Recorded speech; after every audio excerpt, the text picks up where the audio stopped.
بسم اللہ الرحمن الرحیم۔ السلام علیکم ناظرین، مریم نواز صاحبہ کی بریت میں ابھی دیر ہے، اگرچہ کیس عملاً ختم ہو گیا اور بات صاف ہو گئی ہے، لیکن ان کی مقدمے کی سماعت، نظر ثانی اپیل کی سماعت 29 تاریخ تک ملتوی ہوئی ہے، جس کا مطلب ہے کہ ابھی مزید یہ کارروائی چلے گی۔ لیکن عمران خان اور ان کے کچھ خصوصی مصاحبین پر غشی کے دورے پڑھ رہے ہیں، یا وہ سوگ کے عالم میں بیٹھ گئے، یا انہوں نے سفید ماتم بچھا لیے۔ ایک ایسی کیفیت کی اطلاعات بنی گالہ کے اندر سے اور پی ٹی آئی کے اندر سے آ رہی ہیں، اور بہت ہی معتبر قسم کے صحافی جو پی ٹی آئی سے یا تو براہ راست متعلق ہیں رابطے کے حوالے سے، اپنی پروفیشنل رابطوں کے حوالے سے، یا پھر ان کا ان لوگوں سے واسطہ ہے جو پی ٹی آئی جو عمران خان کے اندرونی حلقے سے تعلق رکھتے ہیں، وہ بتا رہے ہیں کہ عمران خان پر ایک شدید مایوسی اور غم کی کیفیت ہے، اور ان کا یہ بھی کہنا ہے کہ اگرچہ یہ غم کی کیفیت کی بنیاد تو اس وقت پڑی تھی جب عمران خان کو معلوم ہوا کہ اب اسٹیبلشمنٹ نے عمران خان سے کوئی بھی رابطہ نہ کرنے اور اس کی کوئی بھی مطالبہ نہ ماننے کا فیصلہ کیا ہے، تو جس کے بعد اس پر مایوسی کا دورہ پڑا، اور مایوسی کے عالم میں وہ مشتعل ہوا، اور مشتعل ہو کر اس نے اسٹیبلشمنٹ کے خلاف اتنے سخت لہجے میں تقریر کی جو اب تک اس نے نہیں کی تھی۔ گویا کہ اس نے اسٹیبلشمنٹ کو ٹکر مارنے کا فیصلہ کیا، اور اب اس تک یہ اطلاعات پہنچ رہی ہیں کہ اسٹیبلشمنٹ نے جوابی ٹکر تو نہیں لیکن جوابی ٹھڈا مارنے کا فیصلہ کیا ہے، اور یہ ٹھڈا آپ کو اگلے ہفتے سے اسے پڑتا ہوا نظر آنا شروع ہو جائے گا، اسٹیپ بائی اسٹیپ، یعنی مختلف مرحلوں میں، مختلف قسطوں میں، جسے ہم کہہ سکتے ہیں کہ قسطوں میں سیاسی موت۔ اور اس کی وجہ سے بھی عمران خان مایوس ہے، اور مریم نواز صاحبہ کے جو کیس کی اس سے پہلے اس کا خیال تھا کہ یہ کیس اسی طرح چلتا رہے گا لامتناہی، اور مریم نواز بری نہیں ہوگی، اور خدا جانے عمران خان کو یہ یقین کس نے دلایا تھا، شاید ان لوگوں نے دلایا ہو جن کے بارے میں اسے شک ہے، اور یہ جو جن کے بارے میں شک ہے ان کی بھی ایک دلچسپ خبر سامنے آئی ہے۔ بہرحال اس اطلاع کے بعد جو کل کی سماعت ہوئی ہے ہائی کورٹ میں، اسلام آباد ہائی کورٹ میں، تو اس کے بعد اسے یقین ہو گیا کہ اب مریم نواز صاحبہ جو ہے وہ بری ہو جائے گی۔ اور ناظرین، یہ اسی کیس کی بنیاد پر مریم نواز صاحبہ کو سزا یافتہ مجرمہ اور مفرور اور بھگوڑی کہا کرتا تھا، حالانکہ اسے بھی اچھی طرح پتہ ہے، فیصلہ دینے والوں کو بھی اچھی طرح پتہ ہے، اور باقی سب کو بھی پتہ ہے کہ یہ کیس کرمنل تھا ہی نہیں، یہ سیاسی کیس تھا۔ مریم نواز کو نواز شریف کی بیٹی ہونے کی سزا دی گئی، اور یہ سزا کس نے دی؟ انہی نے دی جن کے خلاف آج عمران خان ایک تلوار بن کر کھڑا ہو گیا ہے، اگرچہ تلوار اس کی کند ہے، نیام سے باہر آنے کے قابل نہیں رہی۔ تو مریم نواز صاحبہ کو نواز شریف کی بیٹی ہونے کی سزا دی گئی، اور یہاں یہ ضمناً میں آپ کو بتا دوں کہ آج سے 3-4 سال پہلے اعلیٰ سطح کی بریفنگز میں یہ کہا جاتا تھا کہ نواز شریف ہمارے لیے ناقابل قبول ہیں، اور مریم نواز صاحبہ تو قطعی طور پر ناقابل قبول ہیں، بلکہ مریم نواز صاحبہ کے بارے میں منفی الفاظ بھی استعمال کیے جاتے تھے، تحقیر آمیز الفاظ میں۔ ایک فکرت رپورٹ بھی ہوا تھا کہ ہم مریم کو سمیش ڈاؤن کر دیں گے، اور اسٹیبلشمنٹ کے بارے میں اس وقت کے سینئر صحافیوں سے مراد عمر کے لحاظ سے نہیں بلکہ اس لحاظ سے کہ ان کے بہت زیادہ قریبی اعلیٰ حلقوں سے جو تعلقات ہوتے ہیں وہ زیادہ باخبر گنے جاتے ہیں، اور ایسے صحافیوں کو ظاہر ہے سیاسی حلقوں میں زیادہ اہمیت حاصل ہوتی ہے۔ تو ان صحافیوں کی رپورٹ تھی کہ اسٹیبلشمنٹ اپنی پوری تاریخ میں جتنا مریم نواز سے ڈرتی ہے کسی اور سے نہیں ڈرتی، لیکن وہ اب زمانہ چلا گیا، اور یہ سارا سیاسی کیس تھا۔ مریم نواز کے خلاف کوئی کیس تھا ہی نہیں، نہ ایون فیلڈ کی ملکیت کا کیس بنتا تھا، نہ وہ کیلیبری فورٹ کا کیس بنتا تھا، یہ دونوں کیس جعلی تھے۔ اور جیسا کہ نیب کی وکیل نے کل عدالت کو بتایا کہ ہم نے تو یہ کیس سپریم کورٹ کے حکم پر دائر کیے تھے، اور سپریم کورٹ سے کیا مراد ہے آپ کے علم میں ہے کہ وہ ثاقب نثار نامی ایک کرپٹ آدمی جس نے عدلیہ کے چہرے پر ایسی سیاہی ملی ہے کہ جو اب دھلے میں نہیں آ رہی۔ تو یہ ایک سیاسی کیس تھا، سیاسی انتقام کا کیس تھا، اسٹیبلشمنٹ اپنے ارادوں کے راستے میں نواز شریف اور شہباز شریف کو نواز شریف اور مریم صاحبہ کو رکاوٹ سمجھتی تھی۔ اسٹیبلشمنٹ کو غصہ تھا کہ نواز شریف نے سی پیک کیوں بنایا، وہ موٹر وے کیوں بنا رہا ہے، اس طرح کے بہت سارے الزام تھے۔ ترقیاتی فنڈ جو تھا وہ فساد کی جڑ تھا، وہ کہتے تھے کہ سارا فنڈ ادھر کرو۔ اسحاق ڈار کہتا تھا کہ نہیں، کچھ نہ کچھ رقم عوام پر بھی لگنی چاہیے۔ تو یہ ساری باتیں ایک لمبی کہانی، پھر جس طرح سیاسی انتقام کا نشانہ بنایا گیا اور جس طرح وہ فیض پہنچا اسلام آباد ہائی کورٹ میں کہ مریم کی ضمانت نہیں ہونی چاہیے، اگر ضمانت ہوگی تو ہماری 2 سال کی محنت ضائع ہو جائے گی۔ 2 سال نہیں، اب تو ان کی پتہ نہیں کتنے سال کی محنت ضائع ہونے والی ہے۔ اور اس بے فیض شخص نے اپنے ساتھ عمران خان کو بھی مروا دیا، تباہ کروا دیا۔ دونوں نے گویا کہ ایک دوسرے کو تباہ کر دیا۔ یہ ایک زیادہ مبنی برحقیقت تبصرہ ہے۔ تو مریم نواز کی بریت اب سامنے لکھی ہوئی ہے، اور یہاں ایک نقطے کے بعد میں یہ بتاؤں کہ جو سوالات آج عدلیہ پوچھ رہی ہے اور نیب کے پاس اس کے جواب نہیں ہیں، یہ آج کے سوالات نہیں ہیں، یہ 2018 میں بھی ججوں نے یہی سوالات کیے تھے۔ 8 سوال تھے، یہ کتنے تھے کہ اگر یہ ان سوالوں کے جواب ہاں میں مل جاتے ہیں، یہ الزامات اس طرح ثابت کر دیے جائیں تو پھر مریم صاحبہ کو سزا ہو جائے گی، پھر سزا برحق کے جو ان کو ملی ہے۔ لیکن نیب نے وہ جواب نہیں دیے، بلکہ مہلت پر مہلت لیتا رہا، کبھی وکیل بدلے، کبھی تاریخیں بدلوائیں، اور جس طرح کہ آپ کو علم ہے کہ اس کیس میں لمبی تاریخیں دی جاتی رہی ہیں۔ اب یہ جو کیس 9 دن کی تاریخ ہے، بظاہر یہ کوئی لمبی تاریخ نہیں ہے، لیکن کیس کی کہانی ختم ہو گئی ہے،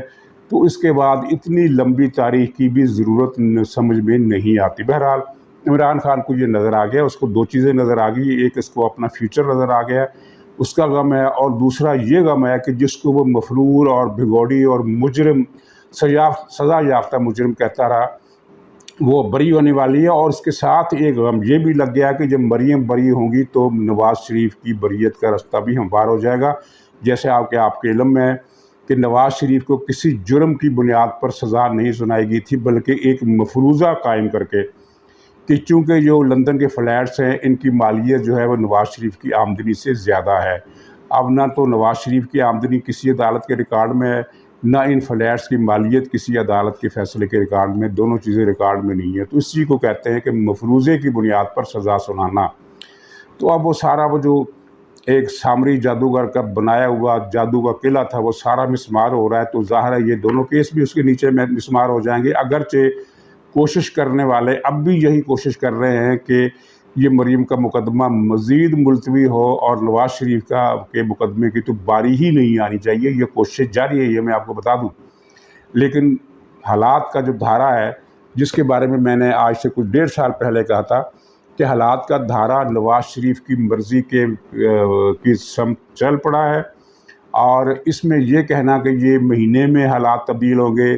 یا 12 مہینے میں تبدیل ہوں گے یا 5 سال میں تبدیل ہوں گے یا 2 سال میں تبدیل ہوں گے، یہ پیش گوئی نہیں کی جا سکتی۔ لیکن حالات نے اسی وقت اشارہ دے دیا تھا کہ ساری گیم جو ہے وہ کچی بنیادوں پر ہے اور یہ ڈھہ جائے گی، اور ڈھہتے ڈھہتے ظاہر ہے وہ ٹائم لے رہی ہے، بیچ میں کوئی رکاوٹیں، کئی مسئلے، کئی چیزیں آتی ہیں، لیکن مجموعی طور پر حالات اسی طرف جا رہے ہیں جس میں مریم نہیں نواز شریف نے بھی لازماً بری ہونا ہے۔ اس میں دیر لگ سکتی ہے، اس میں رکاوٹیں ڈالی جاتی۔ اب یہ 2018 میں جو نظر ثانی کی اپیل ہوئی تھی، اس کو 2019 میں ختم ہو جانا چاہیے تھا، لیکن دیکھ لیجئے کہ کس طرح یہ معاملات کو لٹکاتے رہے ہیں۔ صرف بنی گالہ میں ہی صفحہ ماتم نہیں ہے، بلکہ میں جسے کہا کرتا ہوں کہ وہ فرہ گوگی گینگ کے جتنے صحافی ہیں، ٹی وی پر بیٹھے ہوئے، سوشل میڈیا پر بیٹھے ہوئے، تو وہ سب کے ہاں ایک گریہ و ماتم کی فضا ہے۔ عدلیہ پر تنقید ہو رہی ہے، ظاہر ہے جب بھی اس طرح کی بات ہوتی ہے تو اور گالیاں دی جا رہی ہیں اور اسے سازش کہا جا رہا ہے، اور اسے جنرل باجوہ کو بھی بہت کچھ مذمت کی جا رہی ہے، اور جنرل باجوہ کے خلاف تو مہم پھر تیز ہو گئی ہے۔ اور سوشل میڈیا پر آپ نے دیکھا ہوگا کہ نئے ٹریلر بھی چل رہے ہیں اور اس میں گالیاں بھی دی جا رہی ہیں، بلکہ جنرل باجوہ صاحب کی کچھ فیک ویڈیوز بھی چلائی جا رہی ہیں جن میں یہ بتایا جائے گا کہ جو دراصل عمران خان کا کردار ہے وہ جنرل باجوہ کے ساتھ منسلک کیا جائے گا، حالانکہ یہ اس طرح کے کام عمران خان کرتا ہے، جنرل باجوہ نہیں کرتے۔ جنرل باجوہ سے سیاسی معاملات، ان کی سیاسی پالیسی اور جو انہوں نے ہائبرڈ ایڈونچر کیا اس کے ہم لوگ شدید خلاف ہیں، لیکن جس اخلاق کی تصویر عمران خان پیش کرتا ہے اس اخلاق سے جنرل باجوہ کا کوئی تعلق نہیں ہے۔ اس طرح کے فیک ویڈیو اور بھی آئیں گی۔ یہ اتنا ہی بڑا جھوٹ ہے جتنا بڑا یہ جھوٹ تھا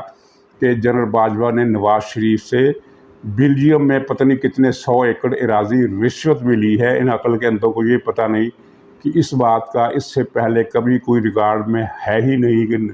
نواز شریف نے بیلجیم میں جائیداد خریدی ہو، زمین خریدی ہو، اور پھر وہ اس نے جنرل باجوہ کو بلایا ہو کہ آؤ میں تمہیں اتنی 100 ایکڑ رشوت دیتا ہوں۔ تو یہ عجیب و غریب قسم کے لاجانی قسم کے جھوٹ، جس طرح فواد چودھری نے بولا ہے کہ جو نیب کا وکیل ہے یہ تو شہباز شریف کا لگایا ہوا ہے، حالانکہ یہ اس کو عمران خان نے لگایا تھا پہلے، پھر اس کو اس کی خدمات دوسرے کیس میں چلی گئی، اور یہ اس طرح اس کا یہ جھوٹ بھی بے نقاب ہو گیا۔ عمران خان کے پاس مایوسی ہے، غصہ ہے، اشتعال ہے، لیکن اب یہ اشتعال جو ہے وہ بے بسی میں سمٹتا جا رہا ہے، اور یہ آخری کال دینے کی باتیں کر رہا ہے۔ اسے پتہ نہیں کہ اب اسے آخری کال کا وقت نہیں ہے، اب آخری ٹھڈے کا وقت ہے جو اسے لگنے والا ہے۔ تو اسی دوران پارٹی کے اندر کچھ دلچسپ باتیں بھی ہوئی ہیں، مثلاً یہ جن 4 لوگوں کا ذکر کرتا ہے کہ یہ ملے ہوئے اسٹیبلشمنٹ کے ساتھ، تو ان میں سے جناب 2 نے اپنی لائن سیدھی کر لی ہے۔ یہ بڑی مزے کی خبر ہے اور صحیح خبر ہے۔ ہو سکتا ہے ان کی لائن پہلے سے سیدھی ہو، لیکن اب ان میں سے 2 نے لائن سیدھی کر لی ہے، اور اب ان 2 کے درمیان ایک مقابلہ ہے جس کو عمران خان نے بوٹ پالش کا نام دیا ہوا ہے۔ میں نہیں کہہ رہا، جس کو عمران خان کہتا ہے کہ یہ بوٹ پالش کرنے والے ہیں، تو یہ بوٹ پالش کرنے کا مقابلہ ہو رہا ہے، کیونکہ جس کے نام پر پورا فعال نکلے گا، پارٹی کی قیادت عمران خان کی نااہلی کے بعد جو کسی وقت بھی ہو سکتی ہے، اگر اس ہفتے نہ ہوئی تو اگلے ہفتے ہو جائے گی، جب بھی ہوگی اگلے مہینے ہو جائے گی، جب بھی ہوگی تو پورا فعال پارٹی کی صدارت کا اس کے نام نکلے گا، اور ان لوگوں کا خیال ہے کہ پھر پارٹی ہماری مرضی سے چلے گی، حالانکہ اس میں کئی پیچیدگیاں آنے والی ہیں۔ مثلا عمران خان نااہل ہونے کے بعد یہ اعلان کرتا ہے کہ پارٹی کا ہیڈ جو ہے یہ میں اس کو بنا رہا ہوں، تو پھر ان دونوں کی خواہشات جو ہیں وہ اس طرح پوری ہوں گی کہ یہ اپنا ایک پیرالل گروپ بنا لیں گے، گویا کہ پی ٹی آئی کئی دھڑوں میں، ایک سے زیادہ دھڑوں میں، 3 دھڑوں میں بھی بٹ سکتی ہے، اور عمران خان کا خیال ہے کہ وہی دھڑا غالب آئے گا جس کا سربراہ میں نامینیٹ کروں گا، کیونکہ میں پھر جب کمپین چلاؤں گا تو جس کھمبے کو میں ووٹ دوں گا وہ جیت جائے گا، اور پھر اس طرح وہ حکومت میں آ جائے گا۔ اس کو یہ اندازہ نہیں ہے کہ جب وقت آئے گا تو یہ کھمبے بھی بھاگ کھڑے ہوں گے اور یہ پیچھے کھمبوں کا پیچھا کرتا رہ جائے گا۔ یہ ایک دلچسپ کہانی ہے۔ تو ان 4 کرداروں نے، ان 4 افراد نے گزشتہ روز پارٹی کے اجلاس میں عمران خان سے بڑے مؤدبانہ لہجے میں کہا کہ سرکار اب وقت آ گیا ہے کہ آپ جن حضرات کو غدار اور میر جعفر اور میر قاسم کہتے ہیں، ان کے 4 جو بتایا جاتا ہے کہ وہ 4 عہدیدار ہیں، 2 کو تو ہمیں اندازہ ہے، ایک چیف صاحب، ایک دوسرے ماتحت چیف صاحب، تو 2 اور ہیں۔ تو انہوں نے مشورہ دیا کہ خان صاحب اب وقت آ گیا ہے کہ ان 4 کے نام آپ پبلک کر دیں، یعنی کسی جلسہ عام میں یا ٹویٹ میں یا پریس کانفرنس میں وہ نام اب لے دیں۔ اب اس مشورے کی تہ میں کیا چیز ہے؟ بظاہر تو یہ لگتا ہے کہ وہ عمران خان کو بڑھاوا دے رہے ہیں کہ اب اپنے لوہا گرم ہے، چوٹ لگانے کے وقت آ گیا ہے، لیکن لگتا یہ ہے کہ یہ عمران خان کو مروانے کی ایک اور آخری تدبیر کر رہے ہیں تاکہ ہمارے نام کا پورا نکل آئے۔ اور عمران خان ان 4 کا بار بار ذکر کرتا ہے کہ میں نام لے دوں گا، نام لے دوں گا۔ اگر اس میں جرت ہوتی تو اب تک یہ نام لے چکا ہوتا۔ اور یہ مسٹر ایکس کی بات جو ہے، کچھ لوگوں کا کہنا ہے کہ یہ مسٹر ایکس جو ہے یہ ان کو کہہ رہا ہے جنرل ندیم انجم کو، جو ISI کے چیف ہے، لیکن کچھ دوسرے لوگوں کا کہنا ہے کہ یہ